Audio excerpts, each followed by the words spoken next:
교재 40페이지를 제가 읽겠습니다. 욥기 1장은 욥기의 주인공인 욥에 대한 소개와 욥이 겪게 되는 고난의 원인이 되는 사건들을 기록되어 있습니다. 욥은 동방 사람 중에서 가장 큰 사람으로 소개되는데, 이는 경제력이나 군사력과 같은 사회적 영향을 넘어 도덕과 신앙적인 경지에도 대단한 사람이었음을 알게 합니다. 욥과 함께 소개되는 그의 재산의 정도도 성경에서 말하는 완전수로 표현함으로써 욥을 흠없는 자의 표본으로 소개합니다.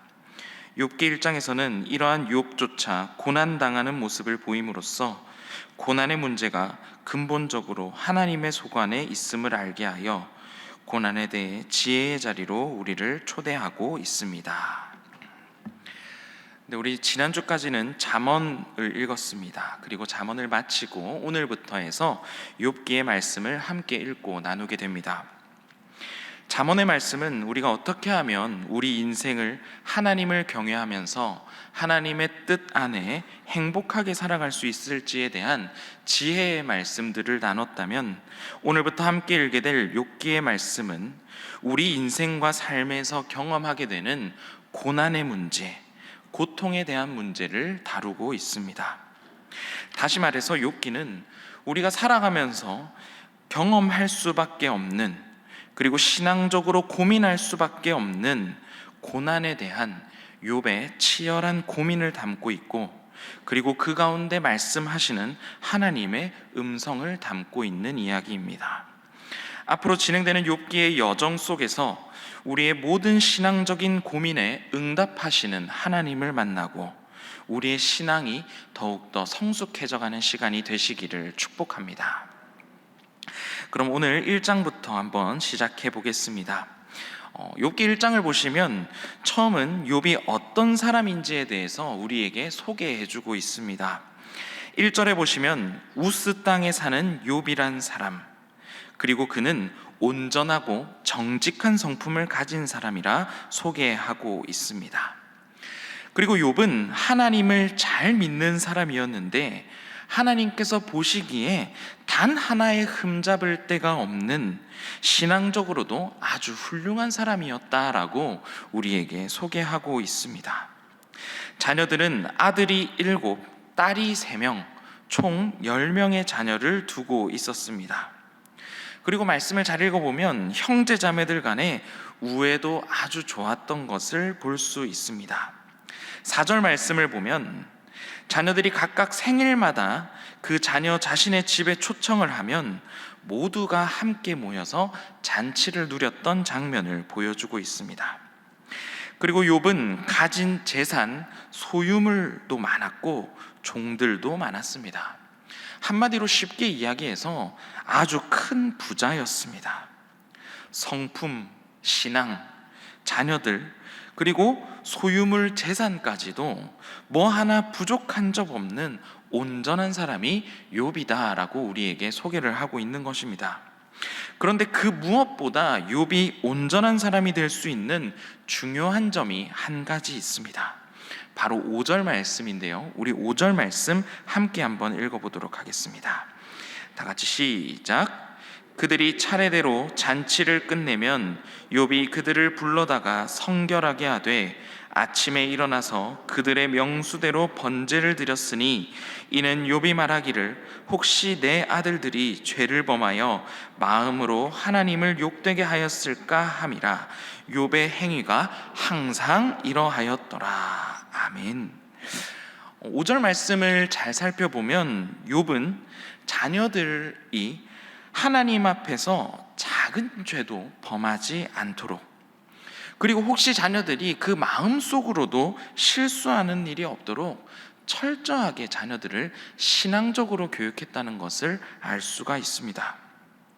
욥은 자기 자신이 하나님을 잘 섬겼던 것뿐만 아니라 자녀들의 신앙 교육도 마치 자신의 신앙처럼 애쓰며 끝까지 책임지는 모습을 보여주고 있는 것입니다. 욥은 하나님 앞에서 성결하게 살아가는 모습을 자녀들에게 보여주고 가르치면서 가정 안에서 제사장의 역할, 믿음의 부모의 역할을 감당했다는 것을 알 수가 있습니다.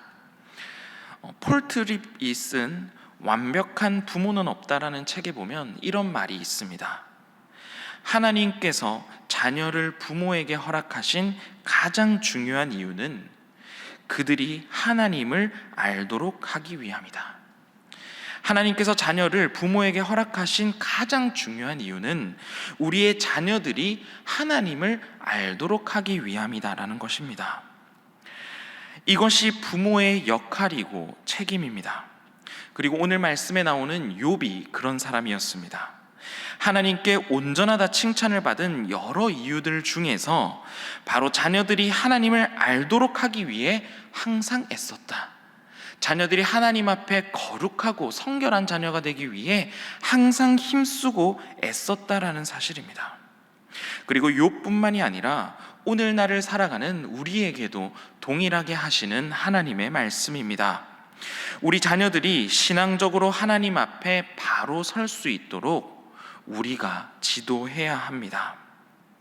자녀들이 몸을 건강하게 아무 탈 없이 자라게 하는 것도 중요합니다. 자녀들의 학업과 진로, 그리고 자녀들이 지금 하고 있는 일, 사업도 아주 중요합니다. 그런데 무엇보다 중요한 것은 우리의 자녀들이 하나님 앞에 바로 서는 것, 하나님 앞에 거룩하고 성결한 자녀가 되게 하는 것이 그 무엇보다 중요하고 부모된 우리의 책임과 의무가 거기에 있다는 사실입니다. 그래서 첫 번째 기도 제목은 믿음의 가장으로 온전히 서게 하여 주시옵소서입니다. 믿음의 가장으로 온전히 서게 하여 주시옵소서. 욥이 하나님 앞에 온전하고 정직한 자라 칭찬받을 수 있었던 중요한 이유 중에 하나는 바로 자녀들을 신앙으로 잘 가르치고 양육했기 때문입니다. 가정에서 믿음의 가장으로서의 우리의 사명과 책임이 회복되시기를 축복합니다. 우리의 가정에 하나님을 향한 온전한 예배가 회복되시기를 축복합니다. 우리의 가정에 하나님의 말씀이 회복되기를 축복합니다. 가르쳐야 될 것들 많이 있지만 어려서부터 말씀을 가르치고 말씀을 배우는 일에 힘써 하나님 앞에 거룩하고 성결하게 자라는 모든 신일의 각 가정의 자녀들이 되시기를 축복합니다. 계속해서 말씀을 보도록 하겠습니다. 5절까지 욥에 대한 소개가 끝나게 되고 6절부터는 하나님과 사탄의 대화가 이어집니다. 이 땅을 두루 돌아다니며 돌아온 사탄에게 하나님께서는 온전하고 정직하며 하나님을 경외하는 그 욥을 보았는지 물어봅니다. 그런데 거기서 사탄의 대답이 오늘 본문 말씀 9절의 말씀입니다. 우리 9절 말씀 함께 한번 읽어보도록 하겠습니다. 다 같이 시작. 사탄이 여호와께 대답하여 이르되 욥이 어찌 까닭 없이 하나님을 경외하리이까. 사탄의 대답은 이렇습니다. 욥이 까닭 없이 하나님을 경외할 리가 없다는 것입니다. 이어지는 10절의 말씀에서도 주께서 그와 그의 집과 모든 소유물을 울타리로 두르시기 때문에 하나님을 경외했을 것이라 사탄이 말하고 있습니다. 쉽게 이야기해서 하나님에 대한 욥의 신앙은 하나님께서 그에게 주신 것들, 그에게 주신 재물 때문이니 그 재물이 없어지면, 그 재물이 빼앗기고 나면 욥이 하나님을 경외할 이유가 없다는 것이 바로 사탄의 논리입니다. 까닭 없이 하나님을 경외할 이유가 없다는 것이 바로 사탄의 논리라는 것입니다. 그렇다면 우리는 이 질문을 우리에게도 다시 해볼 필요가 있습니다. 과연 나는 까닭 없이 하나님을 경외할 수 있습니까? 과연 나는 아무런 대가나 보상을 바라지 않고 하나님을 사랑할 수 있습니까? 우리도 이 질문에 대해서 진지하게 고민해 볼 수 있어야 합니다. 욥기를 읽는 모든 신앙인들에게 던지는 욥기의 아주 핵심적인 질문인 것입니다. 9절 말씀, 우리가 아까 함께 읽어보았던 9절 말씀에 까닭 없이라는 단어의 그 원어를 살펴보면 은혜라고 번역되는 단어인 히브리어 헨이라는 단어에서 파생되어져 나온 단어를 사용하고 있습니다. 히브리어의 이 헨이라는 단어는 긍휼, 불쌍히 여김이라는 단어가 있고, 그리고 또 다른 뜻이 있는데 값없음, 이유 없음, 까닭 없음이라는 뜻도 가지고 있습니다. 즉 히브리어 헨, 우리말로 번역해서 은혜라는 단어는 하나님께서 우리를 불쌍히 여겨주셔서 우리에게 까닭 없이, 이유 없이 그저 우리에게 주시는 것이 은혜라는 사실입니다. 우리는 교회에서 은혜 받았다라는 말 많이 사용합니다. 그리고 성도님들께 은혜 받으세요라는 말도 많이 사용하면서 권면하곤 합니다. 그런데 우리가 은혜라는 말을 참 많이 사용하면서 이 은혜라는 단어에 대해서 한번 곰곰이 생각할 필요가 있습니다. 이 은혜라는 단어가 담고 있는 뜻에 대해서 우리는 곰곰이 생각할 필요가 있습니다. 이 은혜라는 것은 하나님께서 우리에게 주시는 것인데, 우리를 너무나 사랑하셔서 값 없이, 이유 없이, 까닭 없이 하나님께서 우리에게 주시는 모든 것들이 바로 은혜라는 사실입니다. 우리가 이 은혜라는 단어를 말할 때, 선포할 때 까닭 없이, 값 없이 하나님께서 우리에게 주셨다라는 이 의미를 꼭 함께 기억하시기 바랍니다. 그리고 다시 사탄의 질문을 한번 살펴보도록 하겠습니다. 욥기는 역으로 우리에게 다시 이렇게 질문하고 있는 것입니다. 우리 하나님께서는 우리를 까닭 없이, 이유 없이 사랑하여 주시고 우리에게 은혜를 베풀어 주고 계신데, 과연 나는 아무런 대가 없이, 까닭 없이, 이유 없이 하나님을 사랑할 수 있냐고 우리에게 묻고 계신 것입니다. 우리의 신앙생활은 하나님과 거래하는 것이 아닙니다. 마치 내가 원하는 것을 자판기에 버튼을 누르면 내가 원하는 것이 툭 떨어지는 것과 같이, 그렇게 하나님께 받아내는 것, 하나님께 내가 원하는 것을 얻는 것, 그것이 우리의 신앙생활의 전부가 아닙니다. 하나님께서 우리를 그 어떠한 출신과 배경, 우리의 자질과 상관없이 나를 사랑하셨듯이 우리도 역시 까닭 없이 온전히 주님 한 분을 바라보며 사랑하는 것이 바로 우리 신앙의 본질인 것입니다. 하나님께서 우리에게 주실 무언가를 사랑하는 것이 아니라 하나님을 사랑하는 것이 신앙의 본질입니다. 주님께서 우리에게 주실 무언가로 만족하는 것이 아니라 하나님 한 분만으로, 주님 한 분만으로 만족하는 것이 우리 신앙의 본질인 것입니다. 까닭 없이 사랑받은 우리가 까닭 없이 하나님을 사랑할 때 한없이 크신 하나님의 진정한 사랑을 깨닫게 되는 축복이 우리 모두 가운데 임하시기를 축복합니다. 그래서 두 번째 기도 제목은 까닭 없이, 이유 없이 그저 하나님을 경외하게 하옵소서입니다. 까닭 없이, 이유 없이 그저 하나님을 경외하게 하옵소서.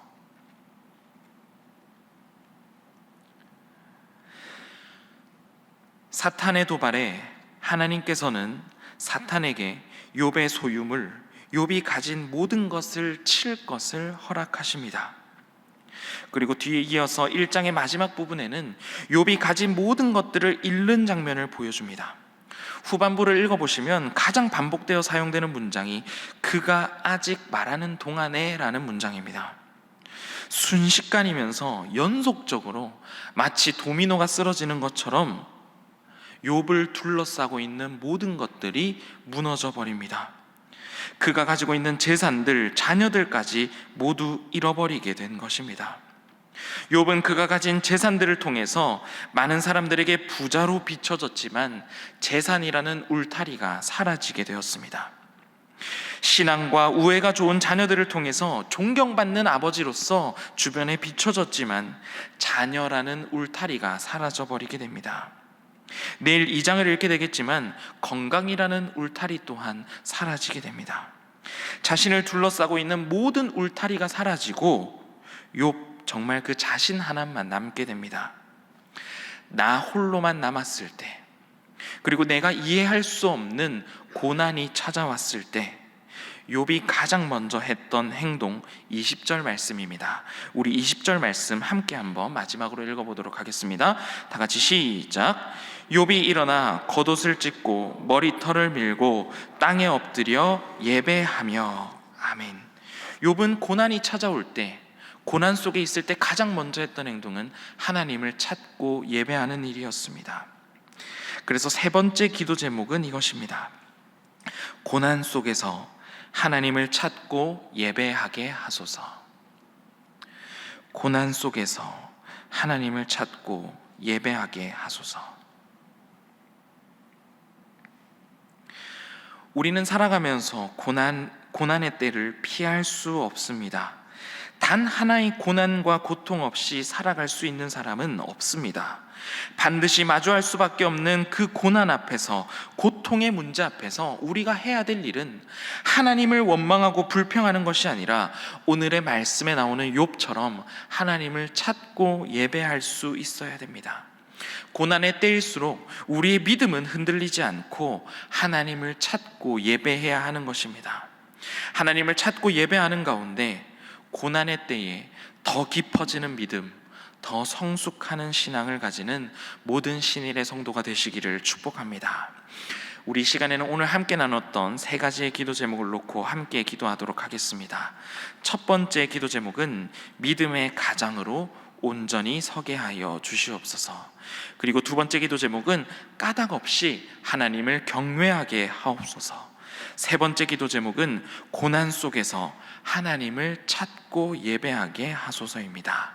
우리 이 기도 제목을 놓고 우리 함께 기도하도록 하겠습니다. 주여 믿습니다. 주여 믿습니다. 주여 믿습니다.